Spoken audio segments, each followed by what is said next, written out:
करेजा गईलू छोड़ के, करेजा गईलू छोड़ के तोहरा आँख में तनिको नमी नइखे। करेजा गईलू छोड़ के तोहरा आँख में तनिको नमी नइखे। जा पा गईलू दूसरा के प्यार, जा पा गईलू दूसरा के प्यार।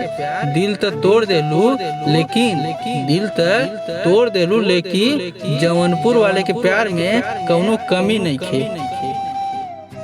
अरे अरे पा के दूसरा के प्यार, अरे पा के दूसरा के प्यार तू तो साँचो बदल गेलू।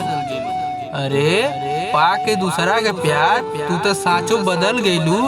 हमके ना पता रहे हमार करेजा, हमके ई ना पता रहे ये हमार करेजा तू तो सच्चो रहर में चल गेलू।